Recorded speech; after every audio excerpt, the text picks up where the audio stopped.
Never stop buying toys.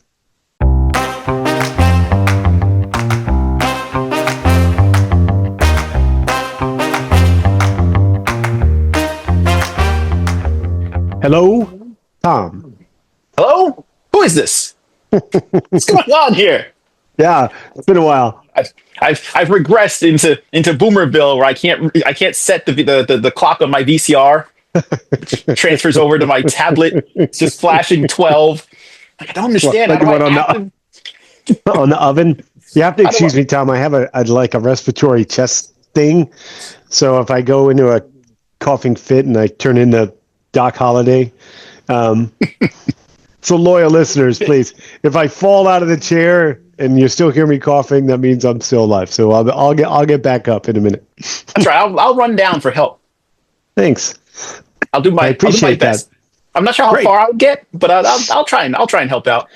You know, it's funny. You hear all of the like voodoo medicine, when you have a cold, and especially down here in the South, I guess. And they're all like, "Here's what you need to do to get rid of that cough." And it's like, everybody's got some like home remedy, and they always involve lemons for some. I'm like, I have a cold. I don't have scurvy. It's just... eat as much vitamin C as possible. Just eat all the oranges. The true problem is that you have a lack of citrus fruit in your diet. Right. Just go and do that. Like, yeah. No, look. The true remedy to really get rid of what you've got, you need to go down 3 blocks, find the donkey tied to the tree in the backyard, and just bare knuckle.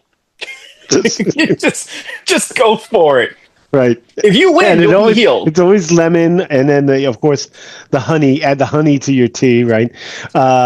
Apple vinegar with salt. Like this, I've gotten like 4 or 5 like voodoo remedies. Honey in the tea is just a big myth pushed by Big Honey. Right, and I'm like, well, I need is antibiotics, and I don't feel like going to the doctor, so I'll be fine.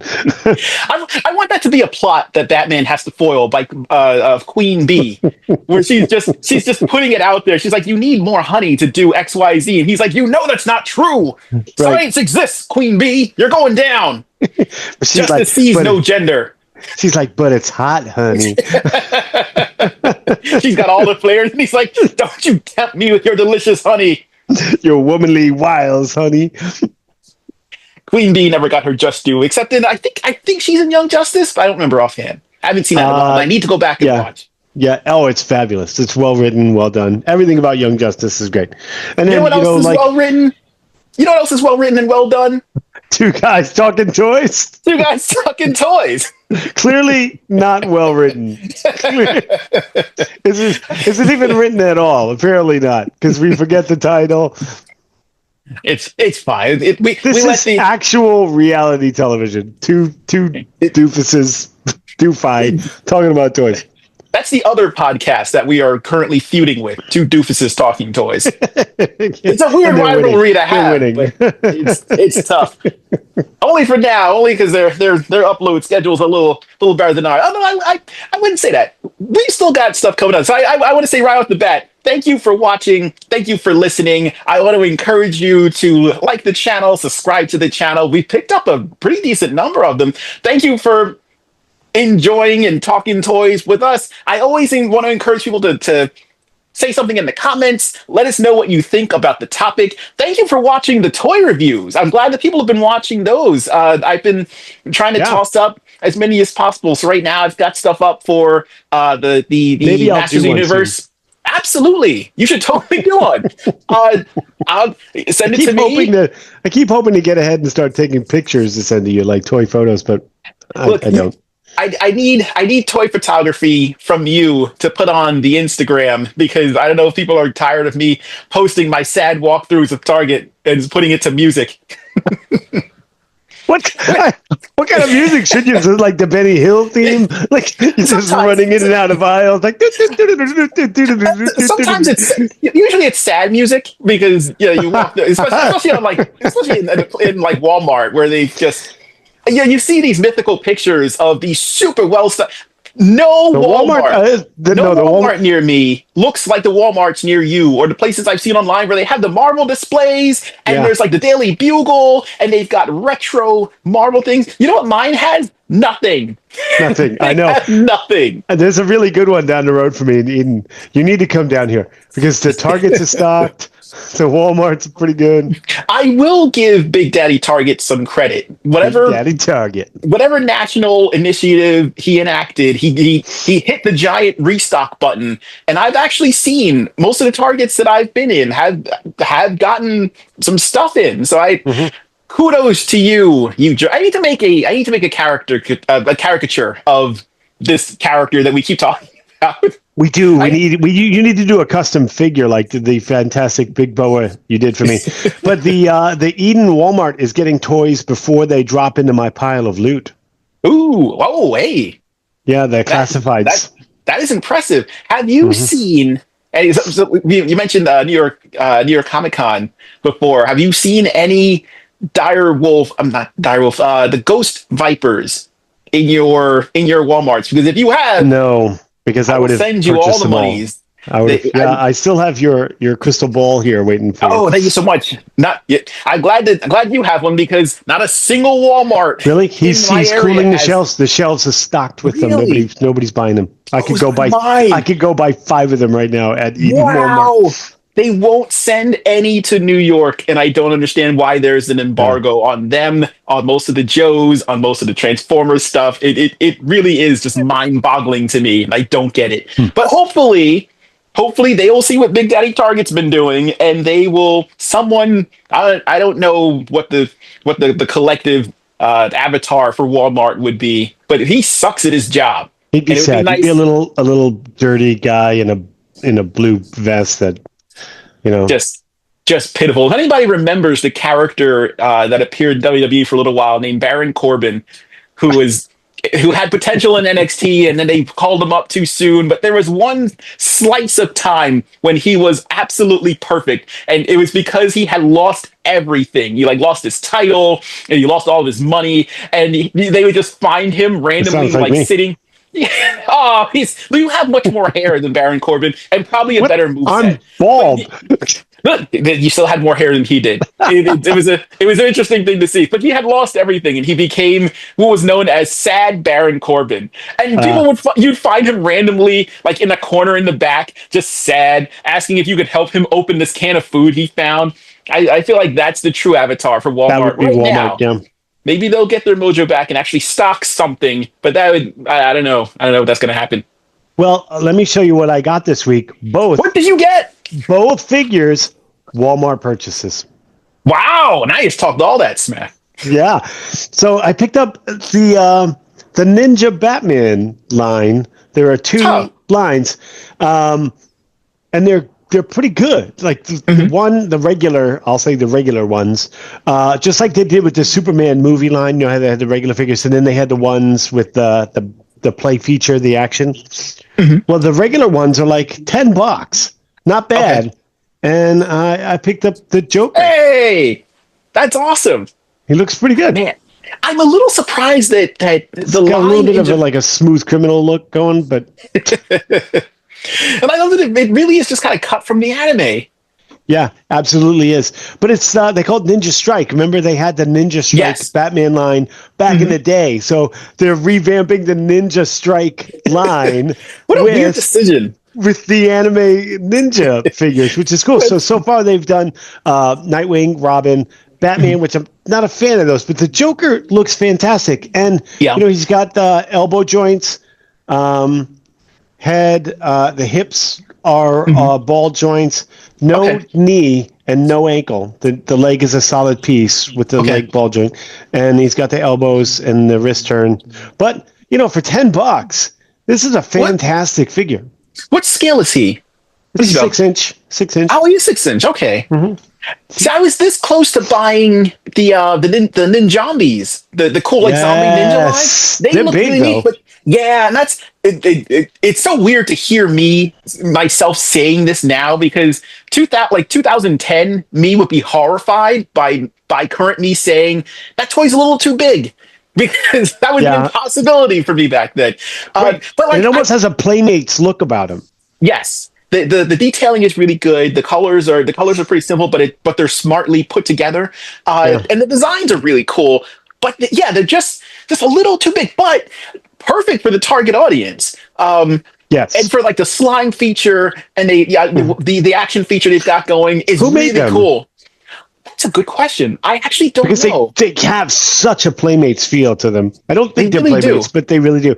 But so the action figures of this, like the ones with the play action, are a little bit bigger, and they made the Gorilla Grodd.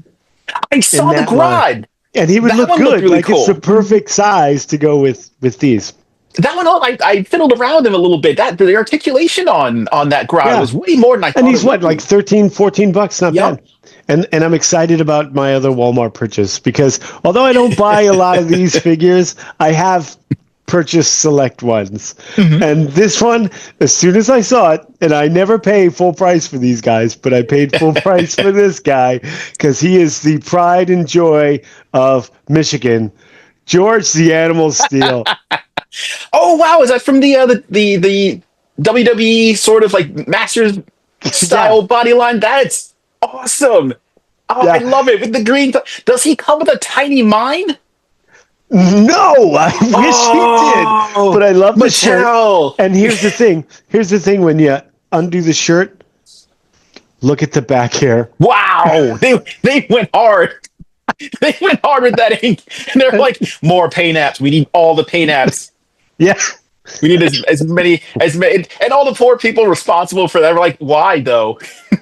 The only thing that would make this better would be if he had the mine or like turnbuckle foam. Yes, he needs a little turnbuckle that he can bite. Oh, it's so good. That is awesome. This is a great figure. Do you have the Macho Man? I do have the Macho Man. I have Macho Man, Ultimate Warrior, which they just released another one with this series, another Ultimate Warrior. I have Ric Flair and Jake the Snake. I showed Jake on this a couple of weeks ago. Yeah, they need to get around. I have Andre the Giant too. They need to get around to releasing Miss Elizabeth and like some of the other female wrestlers. Right? Yeah, they didn't do any of them. You think they would do female body? Yeah, I thought for sure they would do. They're doing all that golden age, so you think they would have done like Wendy Richter and Moolah and we need a Sherry Martel. We need a Mae Young. Like, what are they waiting for? Throw a Cyndi Lauper in there because they did Mr. T. 100%. They did Mr. T. Oh, I have the Mr. T for that line too. That one did come out really well, and I do like that the Masters version of him isn't really all that different from just normal absolutely Mr. T. Not. He's just holding a giant gold glove. Like, do you really think that Mr. T hasn't at some point walked around with a giant golden gauntlet on his head? Oh, absolutely. Absolutely. I read somewhere that his collection of gold chains weighed 40 pounds. Oh, I believe it. So did you get anything new this week? Boy, howdy. So let me... Oh, I forgot to show you. You're going to like this. Ooh, with the Ninja Joker, he came with an old school weapon rack like the Ninja Turtles. Oh, that's super cool. Is it all one solid piece or can it pop apart? It popped apart and it's got little pegs on it. That is really cool. So you can hang all of these things that he came with. It's got little bits of armor. Is that by Spin Masters? And a bomb. I don't know. Maybe I forgot. I can't remember. And all these I've lost weapons. track of who has the Batman line. That is really awesome. I love that. I love that throwback. And them being all one color, and they all four, and they're all things that you can easily see the Joker using, including the weapon rack itself. Right, which is such a nice addition. So another Playmates throwback reference today. Take your stuff from the best. Mind that at all. I have a whole bunch of things. I have a whole bunch of stuff. To start with, again, kind of throwing back to New York Comic Con, we have us a Pythona. Oh my gosh! Nice job. I have to get one of those. Super cool. Well, here's the thing. This is yours. This is one for you. And I'm not going to do that thing. All right, it's time. It's been a little while, so I don't want to let people think that I don't still have rants about things. So let me say right now, I got this for you, and this does not come with the condition of, oh, this is an early birthday present, or oh, this is an early Christmas present, because that's always irritated me for some reason. I used to know a person who would like randomly find something, and I'd come home and they'd be like, oh, here's an early birthday present, and I was like, what makes you think that absolves you of giving me a birthday present because you don't know when it is? Why you still owe me, buddy? Yeah, you still owe me something. But like, why is that your requirement for getting me something, as opposed to, hey, you're my friend, and I know that you like this, so I got this for you. Enjoy, friend. Don't buy stuff. We buy stuff for each other all the time. Why is there some weird like social? If you were not able to say that this is a Christmas gift or a birthday gift or an anniversary gift or whatever, we're just not going to get it.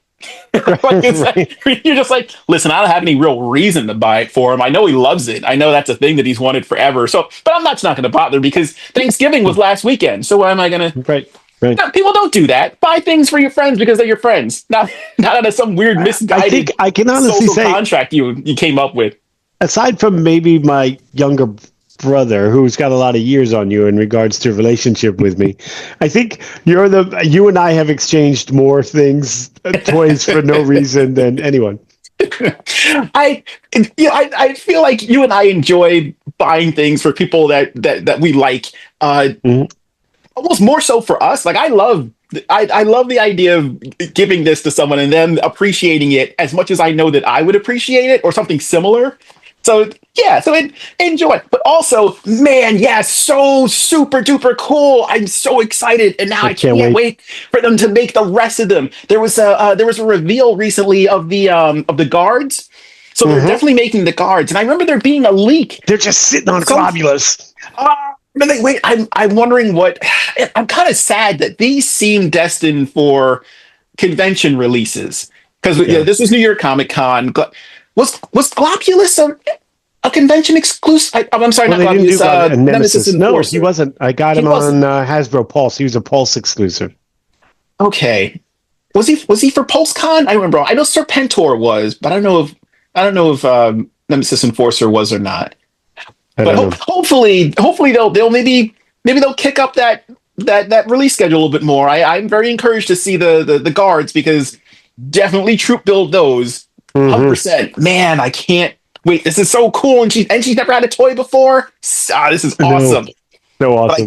But man, I would be on board for like just a mega scale Globulus with a swappable lower torso, or like something that opened up so you could actually see, so that you could recreate that scene in the cartoon. That little thing. Yeah. He had that, yeah. So you keep the tail coiled up inside the clam thing on the bottom. Oh, I hope they do that so badly.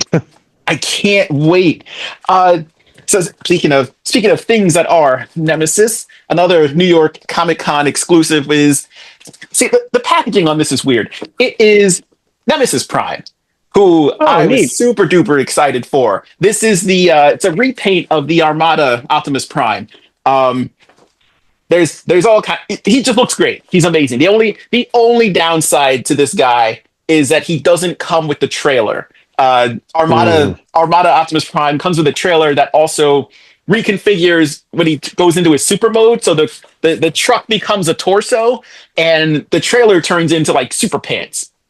But he does not have that, so we're holding on to hope that maybe that will come out as like another different type of release down the line. I think you need to call them mega britches. Ultra britches. He's got his mega britches on. So on top, it's just been a lot of catching up, because we haven't had a chance to do this for a little while. But I've also the Transformers He-Man crossover. Oh, I got that one. I have that one. Yeah, I think you showed. I don't remember if you showed him or if you showed Man-at-Bee. Bumblebee at Arms. No, I didn't buy him. I did Megatron. Because there's, as much as he's definitely a little bit weird, but I feel like there's a lot of repaint potential for this guy. Yeah, I only got the Megatron one because I have to have every Skeletor. And I gotta say, the surprise for me, super surprise. Now I did a review of surprise, not a mega surprise. it's kind of a super surprise to me. I was not expecting to enjoy the Ninja Turtles Godzilla crossover. I saw those at Target the other day, and I had all three of them in my hand, and then I put them back down. Yeah, I definitely get it. I get the resistance, because when they first showed them at San Diego, it just seemed that it was like out of nowhere, and you're like, wait, what? That's so strange. What a weird why, but also why not? And this is also might just be the most. And I don't know why they're down. They're only like $15 a pop. Yeah, they're not very expensive, and they're very much. I think they said they're designed to resemble the Hanna-Barbera style of Godzilla, which is why the Godzilla looks like Dinosaur Neil. Yes, it's very with like the giant nostrils, whatever. But I gotta tell you, I reviewed Mikey Ghidorah, which is a very weird, like, why? It's a very weird decision. He's great, like a lot of fun, like way more fun than I expected to have with these figures, and it helped that, like, after getting him out of the package and messing around with it, they fixed a lot of the issues that I was kind of expecting there to be, like the arm joints. There's like an actual ankle tilt, the detail, because it's Playmates who've always been really good with their detailing. Detailing is really good. I just really impressed. So these guys are actually going to be reviewed soon. So keep your eyes peeled for that. That will be happening. And last but not least, because he's actually been sitting around for a little while. Wave 2 of the I saw those. Crossover. I saw them at Walmart. I'm jealous of you and your decent Walmarts. But I love that he's like in the passenger seat on his own crossover. It's funny to me for some reason. Series 2 He-Man finally shows up, and I'm not excited for him at all. He looks neat. He's just nothing wrong with him. It's just he looks a lot like the 2000X that I saw.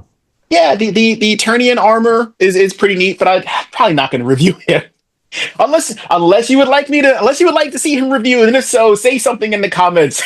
I'll be like, don't do that, please, no. Goodness my. So speaking of reviews and toys and hello and wait, we speak about toys on this show? Every now and then, on occasion, we like to talk about some toys, and I know it's been a little bit, so. Given the state of toys, nice. Toys, good. George the Animal Steel would agree. Well, you know what? Actually, I don't know if he would agree. He might be kind of down on us for doing what we do. But this week I didn't have I had a topic in mind, and then at the last minute I just wanted to toss it and talk about why we're still collecting toys, with the emphasis on still. And I don't want to frame that because you're my only friend. Who else do I have to talk to about these things? Right. You actually don't have any interest in toys. You just wanted to talk to me. You're like, look, the only way I can get him to interact in some way, shape, or form if I bring up toys. So this whole thing's a ruse. I went and bought 10,000 toys.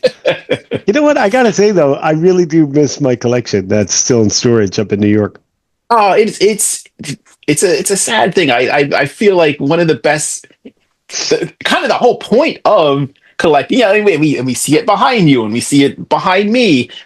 You'd see more if I was not in mid transition right Kubrick now. Film, yeah, yeah, but. Having these out, enjoying them, picking up new stuff. Like I know that, again, like the kind of the state of things and us being kind of like where we're at in life. People ask the question, and I see other toy collectors and people that I know kind of wondering aloud, why am I still doing this?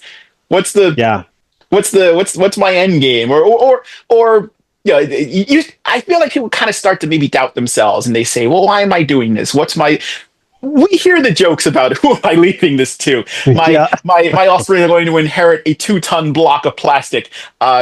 You hear that kind of stuff. But in the here and now, with what we do, we just had, I've had just now, we've had one of the best conversations that I've had all week. And I don't know if that's, you could say that's bad, you could say that's good. I think it's good.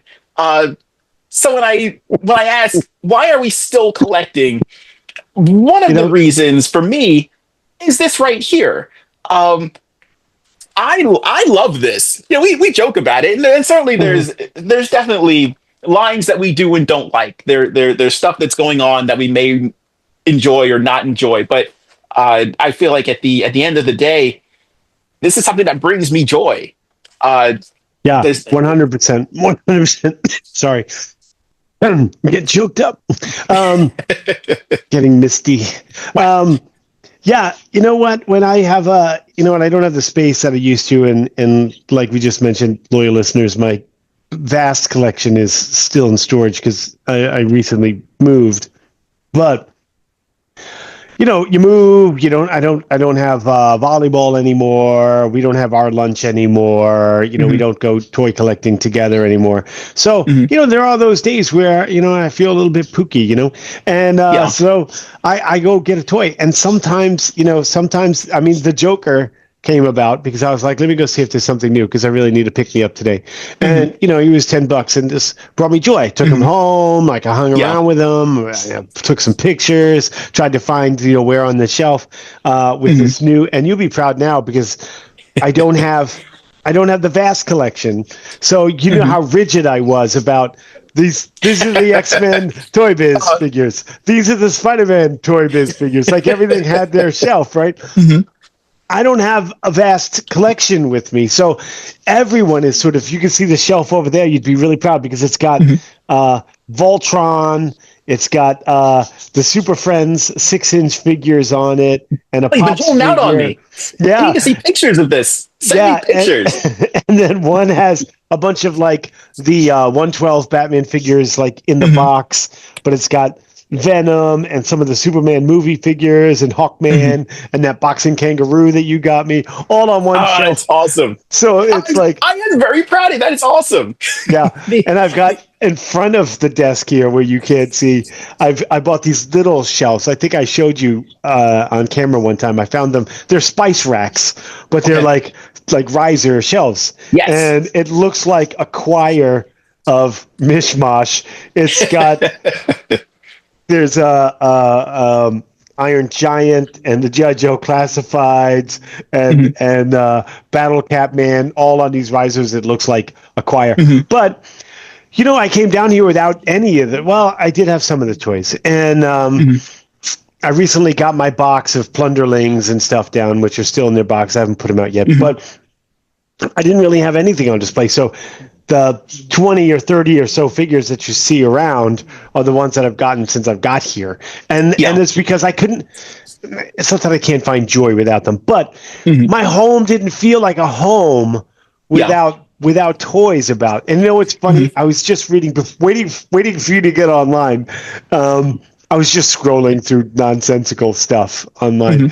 And one was like an article about like red flags that women notice when they first go to a man's house. Oh my God. Written by some dude who doesn't date.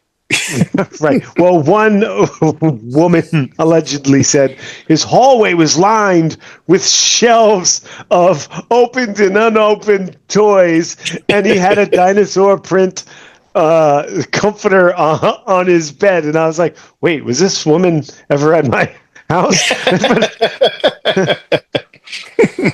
They're like, no. What gets me going are piles of beer bottles. That's what really gets me going. That's what I would prefer. Yeah. But to the point, and ammo. That's what I really want in a man. Yeah. But to your point, like when I had the whole museum set up with thousands and thousands of figures in the basement, when people would walk by, they would think it was. There was no in the middle. They thought it was the coolest thing they'd ever seen, or the saddest thing they'd ever seen. Right?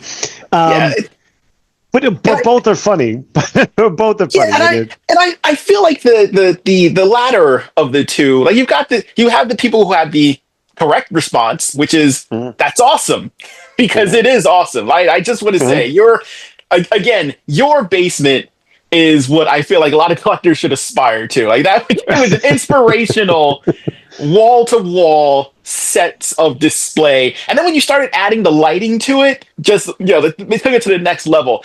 The ones who who come in and make that snap judgment, who like it makes me wonder what they had going on in their life. It makes me wonder in the opposite direction. Are you sad?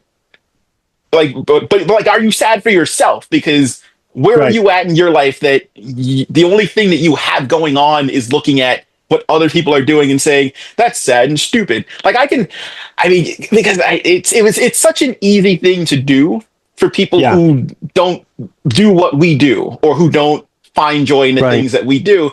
But then you have to wonder, it's like, okay, well, their idea of enjoyment is maybe sitting on the couch and watching sports. And there's nothing wrong with that. But like you could flip that into being, I guess in like the quote unquote opposite world, or if it was a Black Mirror episode, those are the losers. Like, oh, well, what do you do? I almost always feel like I'm in a Black Mirror episode. We live in the Black Mirror timeline right now. Yeah. But here's the thing that people don't understand. Like, excuse me. I joke that it's my life's work, my toy collection, right? But the toys that are in there, in that collection, are ones that I had when I was a kid. Right? Like the Superpowers figures that I had on display weren't ones I collected later on in life. A couple of them were, but for the most part, those are the ones I played with. And I remember the Christmas in 1984 when I got the Hall of Justice and I got that Batmobile and I got the Lexor 7 and I got all that stuff. And the same year, the Secret Wars came out and my brother got the Tower of Doom and Wolverine, and we didn't know who Wolverine was at the time. Like, I remember those. And I remember when I look at the first Marvel Legends Toad, like that was the first Marvel Legends I ever got. It was at a KB Toys and Hobby. Dale was with me. Like, I remember that. I remember the ones that were gifts to me.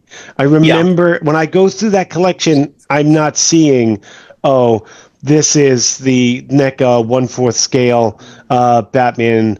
I remember who got that for me and why they got that for me. Like, I remember it's not only my life's work in regard to the collection and curating it, it's my life's work viewing the things that the people I love got me, and I love them, and I love them more because those people got them for me. Yeah, I'm glad you brought up having the memories of when you got like a very specific figure and who you got it to, because that the nostalgia is very much a thing, and I know that it's kind of been weaponized by toy companies that have caught on. I mean, in kind of the best ways. It's like, well, I know that you love cherry pies, so I'm going to fire cherry pies at you with a catapult. And you're like, oh, I thought you were talking about the Warrant song. No, it's totally different.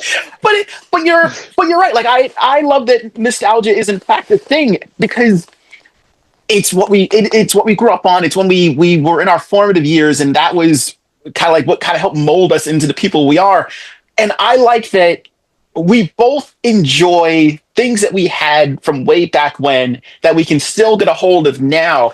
But I also enjoy, I'm going to do a quick unboxing right here, because I think I know what this is. In the middle of the show? This is totally in the middle of the show. Formula. I'm hoping this is what I think it is, because I just want to pretend it is. Hopefully this will help me make the point that I was hoping to make. Is it a rabbit? Are you going to pull a rabbit out of your hat? That is not the thing that I thought it was. I'm going to try again. Try door number 2. I'm going to try door number 2. But the whole thing with nostalgia and having those memories of way back when, it's super cool, and it really does help you be who you are, enjoy what you enjoy, and then if you can find it again and get that enjoyment again, that is awesome. But it also helps that with companies, and you can say they're a lot of them are soulless, greedy executives, whatever, and sure, that's a thing. But I just recently got the Cobra Desert Scorpion with his big old scorpion, which I just saw in Walmart. I'm so jealous of you for living in an area where your Walmart acquires trucks, and in those trucks are toys that are supposed to be put on the shelf and able to be bought by people who want them, as opposed to me who just walks through and just records a whole aisle of sadness. But we have current things like this. I remember I didn't remember until this toy was revealed, but I had this figure as a kid. I know I always say that it was later on in the series. Yeah, you are leaps and bounds ahead of me in G.I. Joe. You know more about the lore and the toy line, whatever, and you were deeply into it. And I was not. Whatever I had was really just random.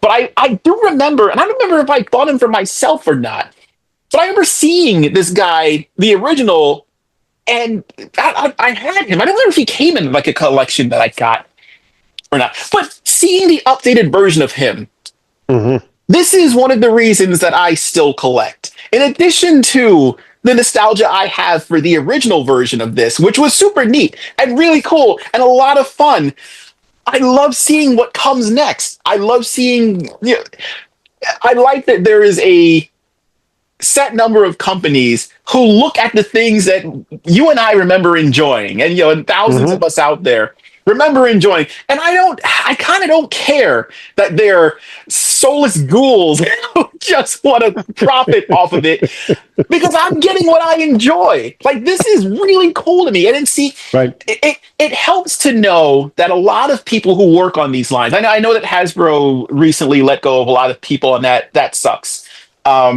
But there's a lot of people who still work for Hasbro, work for Mattel, work for Mondo, work for the Boss Fight Studios, Four Horsemen, who are super fans, and they're our age, and they came up with this stuff. And like, this is another one of the reasons why I still collect, knowing that, as a starstruck kid who came up with He-Man and G.I. Joe and Transformers, that these lines are still going, and they're still cranking out some really cool stuff. And now we're getting into the point where, again, like the Nemesis Prime, the Armada Nemesis Prime, this came out in 2000, I want to say like 2002, 2001, 2002.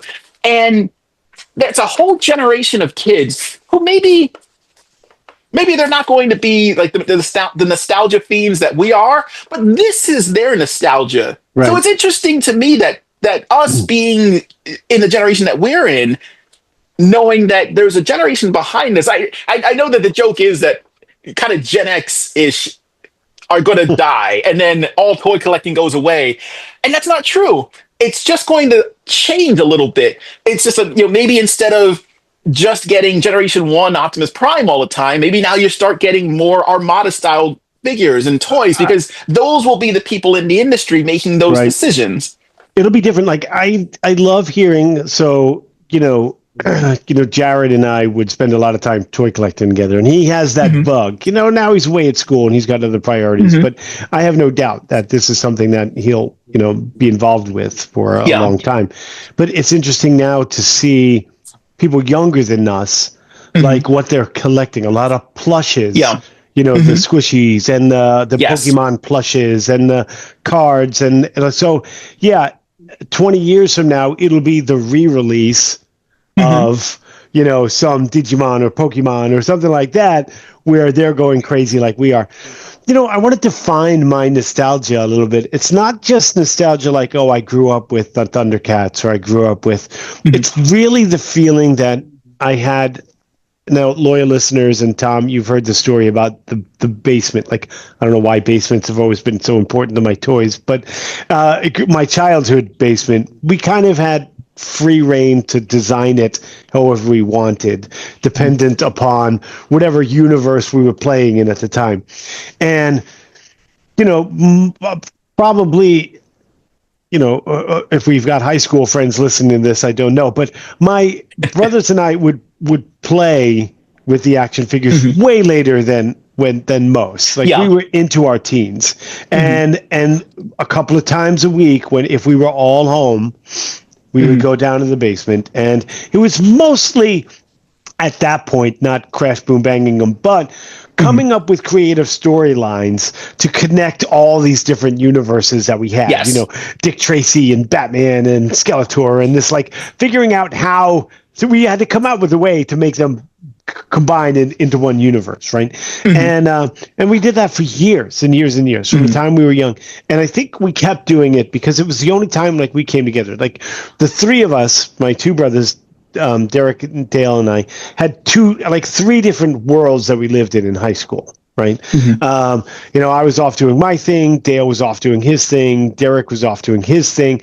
And the only time we came together was down there in the basement. And Derek didn't come down as often as Dale and I were down there. But when he did, it was cool because it was the only time that the three of us agreed on what we were doing and when we were doing it and the storylines. And it was a well-written script, and that's what I remember. So when I see the Desert Scorpion, I'm not remembering the toy, and I'm not remembering his brief appearance in the cartoon and other things that came out at that time. I'm remembering that's one of the figures that Dale had when we were playing in our G.I. Joe phase. And even though he was a trooper kind of guy, Dale gave him a personality. So he wasn't a trooper. He was a dude. Like he was one of the characters, and and that's what I remember. And I remember like Dial Tone just came out in the classified series. So when I went to go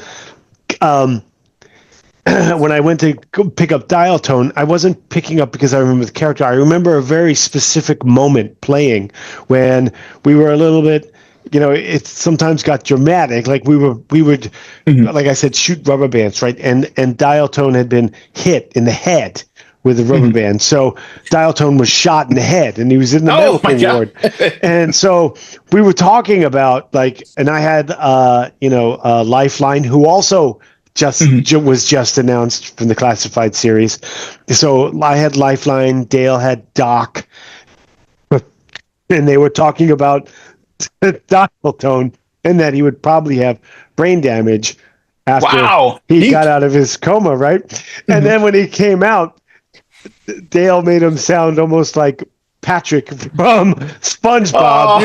He was we were kids, right? So I don't want to sound like I'm being a jerk to people with brain damage. We were kids, right? You're kids, yeah. But Dale made him sound not the SpongeBob wasn't even a thing, but he sounded like Patrick. And someone who had taken a shot to the head. And I remember just laughing, like, no, that's not what we meant. But and then I when I see Splinter figures, Shredder, I don't remember, I don't feel nostalgic because of Shredder and the cartoon and the toy. I remember seeing him without his tunic on for the first time. And that was a character like Derek, I said, played with. He introduced us to the Ninja Turtles.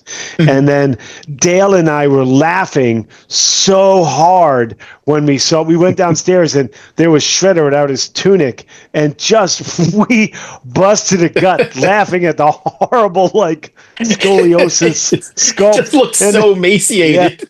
Yeah. And Derek heard us from upstairs and yelled downstairs, "You saw Shredder, didn't you?" And don't look at him. He knew exactly what it is. So that's the nostalgia, is that feeling from playing with those toys. And when we moved to North Carolina, I remember on our trip to North Carolina, I found the Chuck Norris figure, and Dale found the M-Force figures, and we were playing with those figures on a rock outside the hotel room that we were staying in when we were traveling, and the Rambo figures, the Remco Rambo figures, and that's the nostalgia. It's not the character, it's how those toys brought us together and how that felt. Those are the characters I really want. When I see Toxic Crusaders and those figures that I know, Dale's really going to go crazy for that figure because I remember him playing with the Toxic Crusaders, and that's that's the kind of thing. And when I see the Universal Monsters, I remember I've talked about Derek bringing those Remco 4-inch Universal Monsters into our G.I. Joe play. And then, when I see those things, I'm like, man, Derek's going to go nuts for that. So only because I'm projecting how I felt when I was a kid onto them.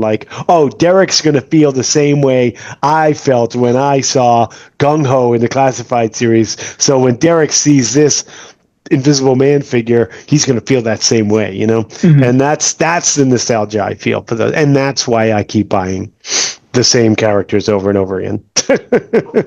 So I have two questions for you.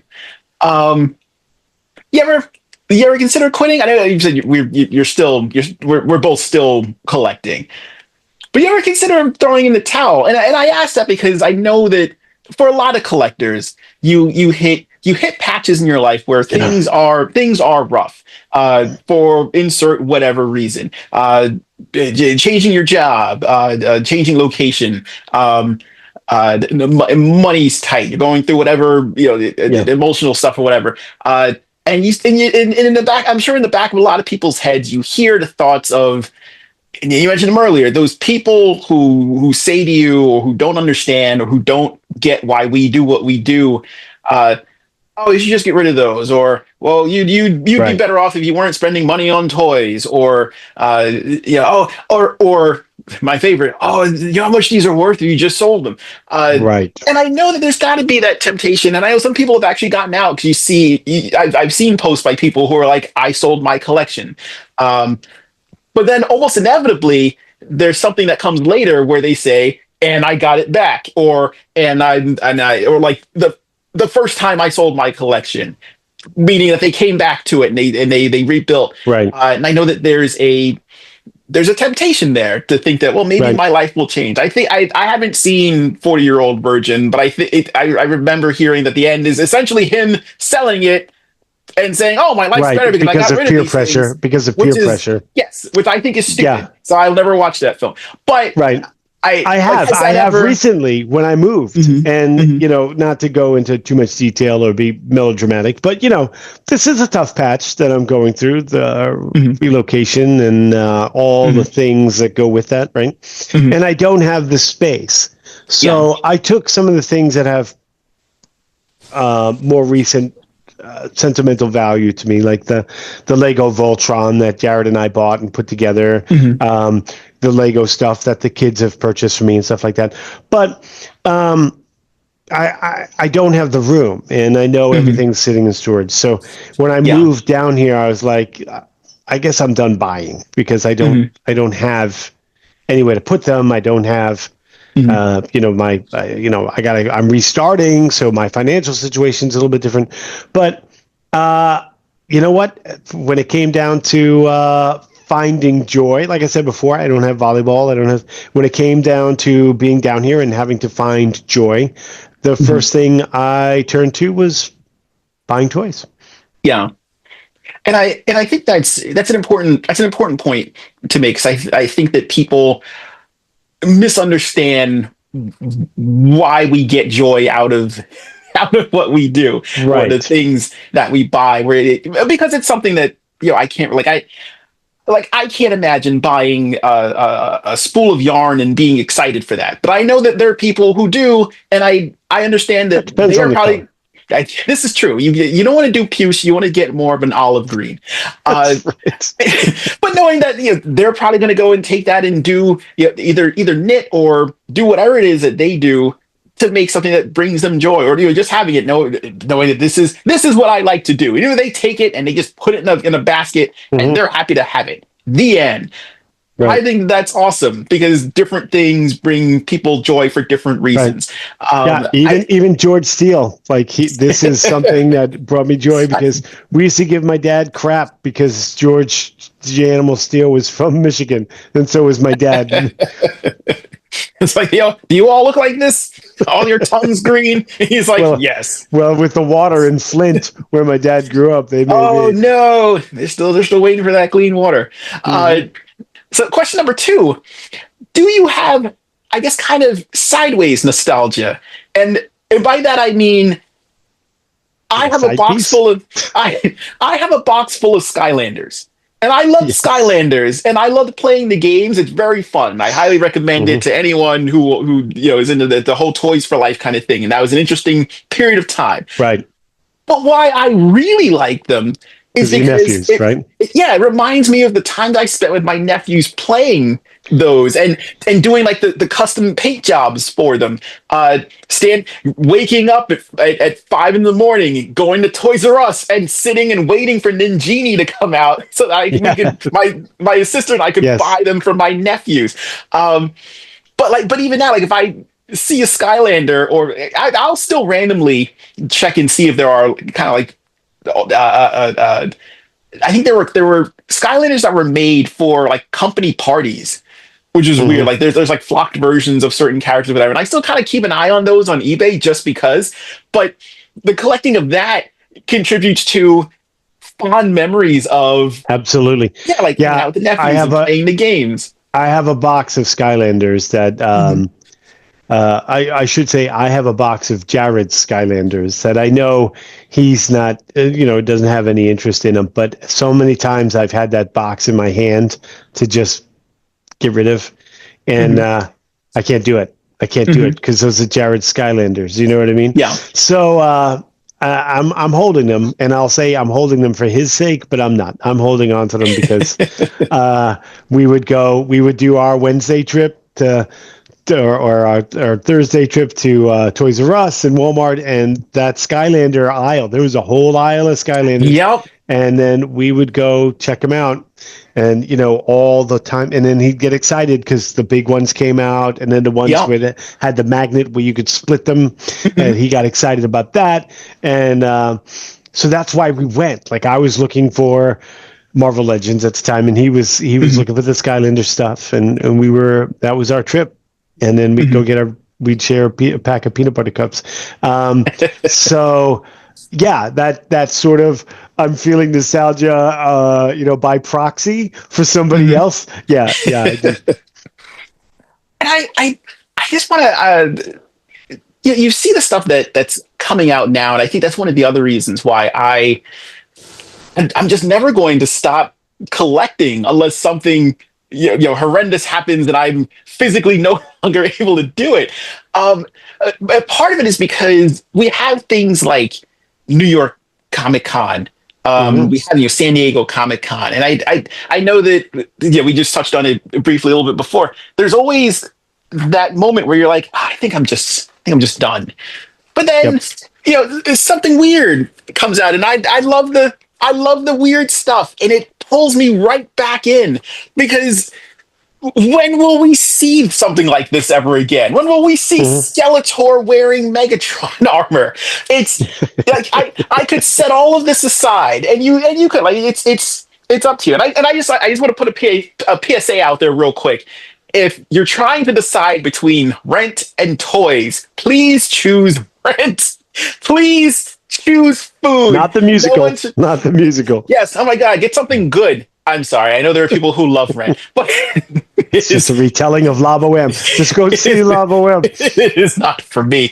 Not anymore. But yeah, I think that seeing some of the stuff that comes out again, it's just every time that it crosses my mind to kind of throw in the towel, and it doesn't happen often. I'm not constantly waffling whether or not I should or should not be collecting. It's, what will my budget be for this? Okay, what's my toy budget going to be? And then when things maybe get a little bit tough, you start, in the back of your head, you start to think maybe it's all just sitting in a storage unit anyway. What good is it doing me? Perhaps I should just sell it all.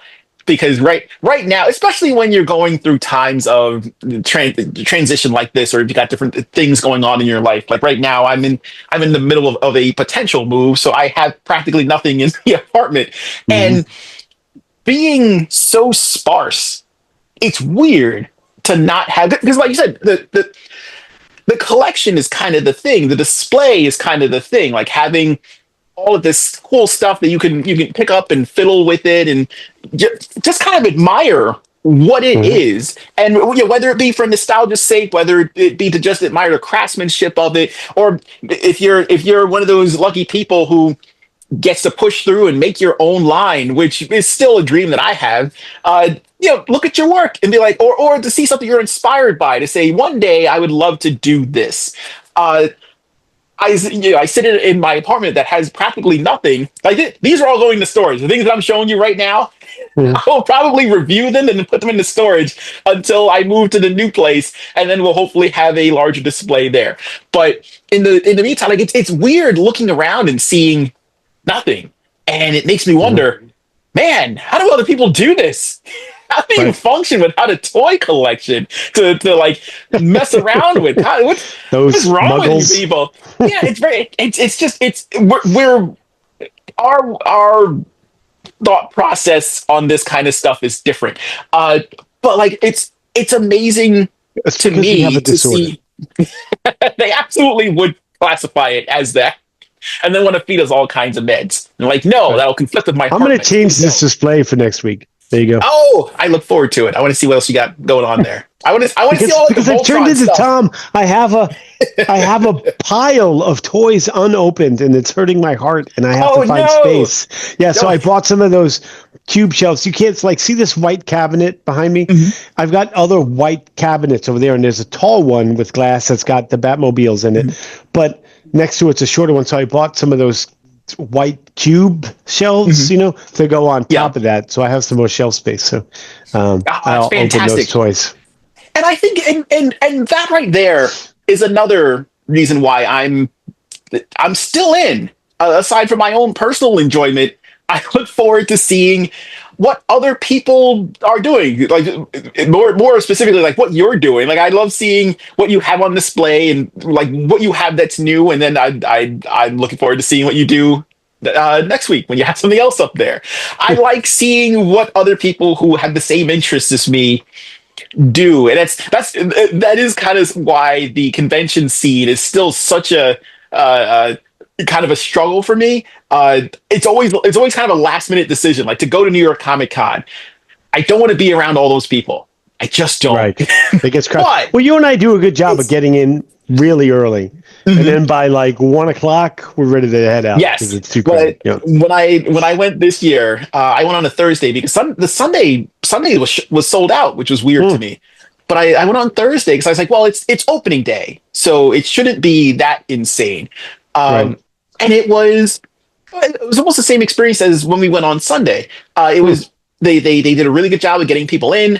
I got to wander around. The floor was not super duper crowded, but like once you're in there, I feel like all my anxiety about being around all these people and I can't stand them. I don't want to be with people. But once you're there and you're looking at the displays and the exhibits and like new upcoming stuff and seeing the Hasbro display and also seeing the people that you're used to seeing on like the Hasbro Pulse shows, Hmm. they're there. People Yep. that worked on like the GI Joe line, the people that worked on the Transformers line, were there in person to go up and talk to. Please talk to these people nicely. I see some. I understand that conventions, by their nature, is a collection of the socially awkward and less polished than we'll say. Please be nice to these people. But it's really cool to be there and in person and looking at this stuff. And if I wasn't in it anymore, that would be gone. Hmm. And I know plenty of people move on and do other things. Like we hear a lot of times that you collect until you're in like your teens, and then people talk about well, I was out of it for a while, and then they come back and they start collecting again after they've gone out and done X, Y, Z. Right. I've never been out of it, which is why I am burdened with 10 or 12,000 action figures sitting in storage. See, you made the smart choice because Right. you didn't have to go back and recollect, which is what Right. I feel bad for people who there's so many people who have that story of I left home and my parents threw all my toys away. Right. I'm And very a lot of them I fortunate. got at yard sales. So thank you to their mom and dad. Yes, 100%. Thank you for throwing your kids' toys away because they became mine. The GI Joe find was the biggest. Oh man, that is retell that real quick for people who haven't heard that, because I don't remember what episode you told that. I don't remember either, but I was here in Carolina before I moved up to New York, and of course got the call. Hey, I'm at a yard sale that everybody's doing, and there's a box of GI Joe stuff, and I was like, oh, okay, what's in it? She said, the GI Joe headquarters with the box, and a hovercraft. Well, I'm like, just send me the picture. And then it had the Dragonfly helicopter, the hovercraft, the full headquarters with the box. I think there was the amphibious personnel carrier and like a couple of fang copters in a box. And I said, yeah, you can find out how much you're going to ask, but it's going to be at least a couple of $100. And then I'm on the phone, and she's like, "Oh, it's." So she said she'd sell it for $25, and I think it was like that scene in Wrath of Khan when he was like Khan, and then it gets forth. I was like, "Buy it! buy, buy it and run! Show her the money. Say nothing."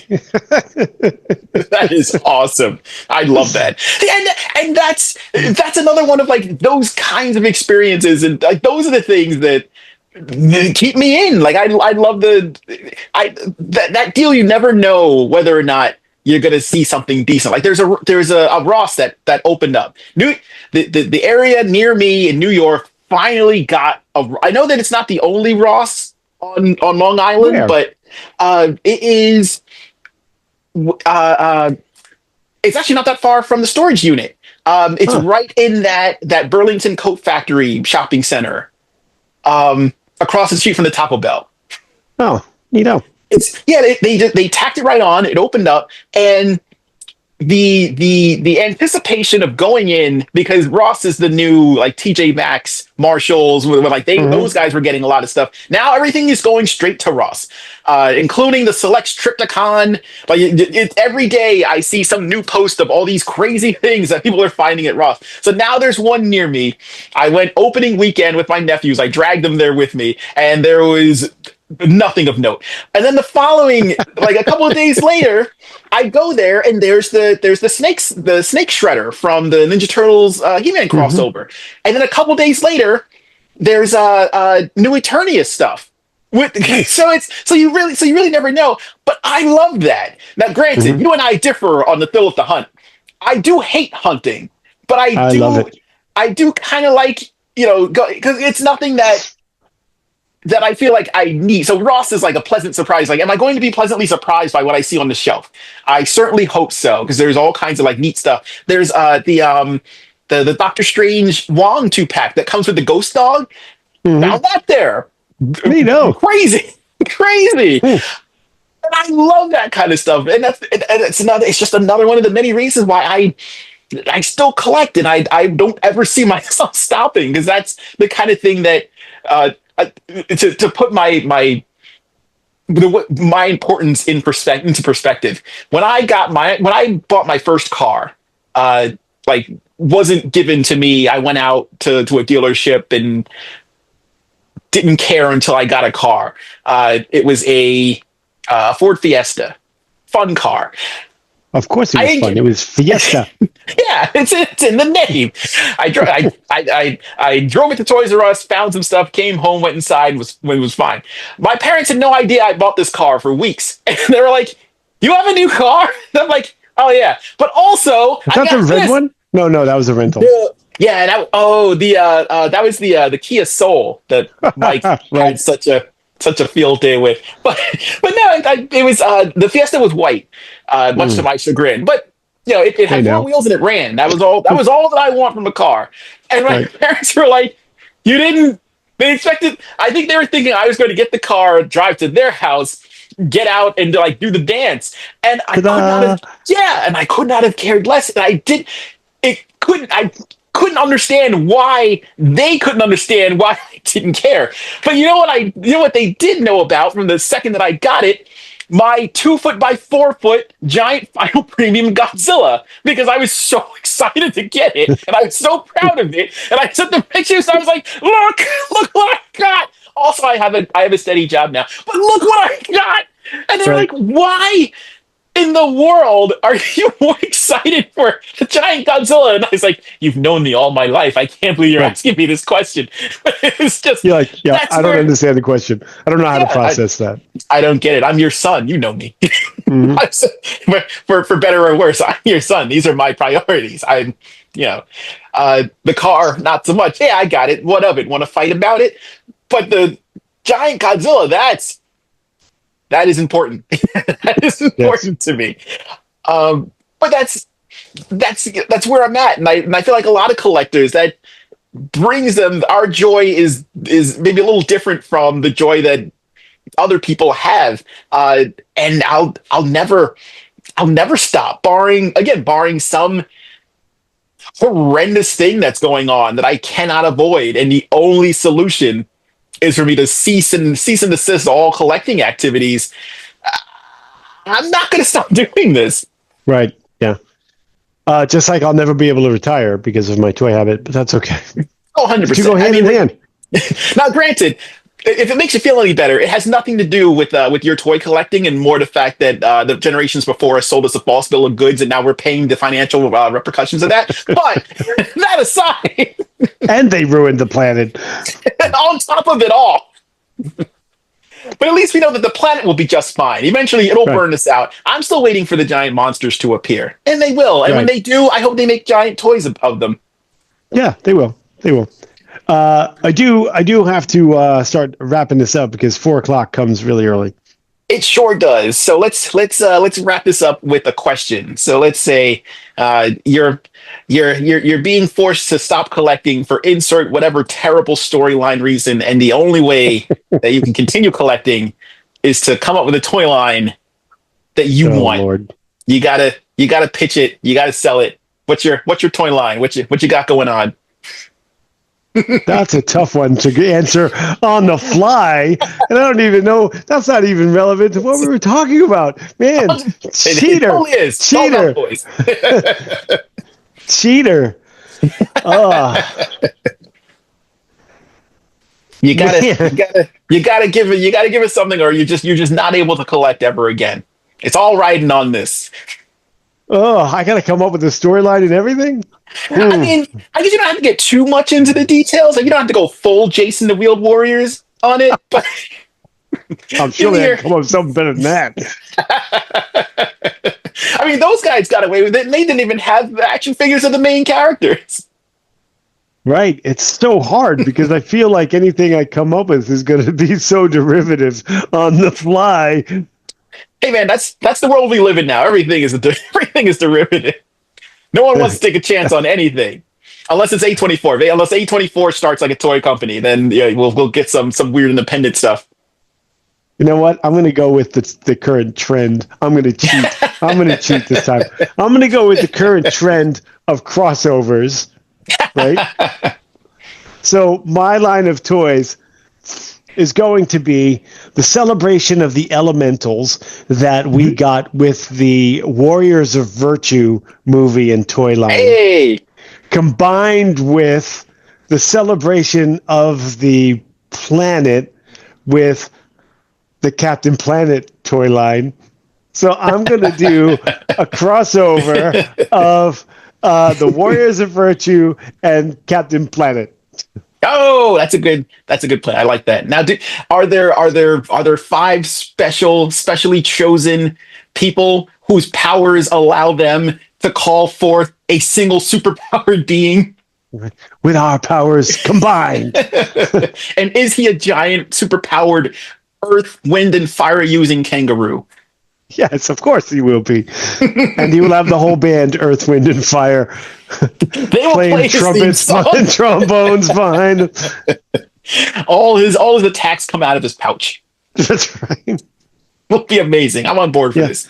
And the little kid that's like, and heart, because they ran out of elements for him. Do I want there to be a relaunched version of Captain Planet, and I need there to be an episode. I think Zeke is going to. I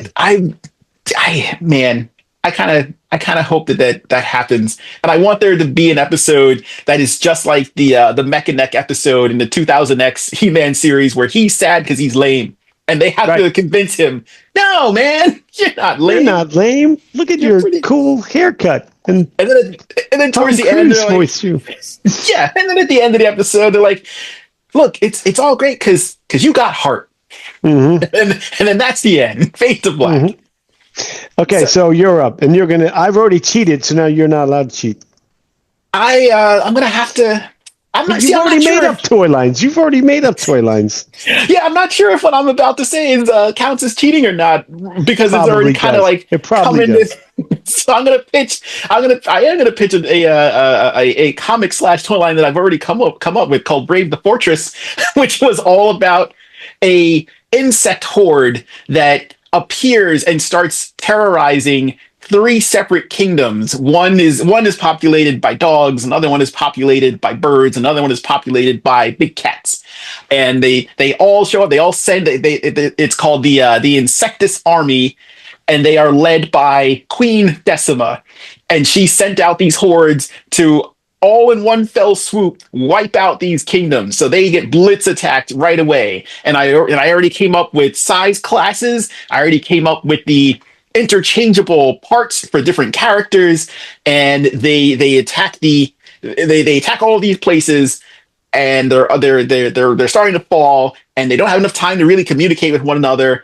But in the kingdom full of big cats, they discover a secret underground hideaway that contains these creatures who are locked in giant crystals. And when the Insectus horde attacks, they break free and display incredible powers that they use to fight off the insect horde. No one knows who they are, where they came from, why they have powers, whether or not they're there to destroy the horde or to destroy them. And that's your quick kickoff line for Brave the Fortress. And that's when Captain Planet Roo shows up. I love Captain Planet Roo. Or Kanga Planet. That'll be his evil counterpart that he has to fight in the finale. Yeah. I'm on board for this. So, all right, I guess with that, we'll wrap up this episode, which I have thoroughly enjoyed, and I hope that our listeners and watchers have thoroughly enjoyed. Let us know in the comments if you have a toy line that you would come up with, that you would pitch to save your own toy collecting abilities. Let us know why you still collect, because I'm very curious about people in the toy community who, either whether they go through things or they just have a personal, epiphany about XYZ, and they say it's time to hang it up. Because a lot of times I feel like they come back. I feel like a lot of people that call it quits, they come back to collecting, and it's like a high school without girlfriend. regrets. Yeah, just when you think you're out, they drag you back in. For better or worse. So I hope you have enjoyed the show, and if you have, let us know. Follow us on Blue Sky. Our handle is 2 Guys Talking Toys. That is the number 2, no G after the talking. Get a hold of us on Instagram. Our handle is 2G Talking Toys. Let me know what you think of me wandering through Target and Walmart and all these other toy places, looking at their sad shelves. Just sad. Target not so much lately, but man, generally just some sad stuff. So until next time, watch the show, subscribe, like, tell your buddies, tell your friends. I hope you enjoy the toy reviews, and until then, take care, everybody.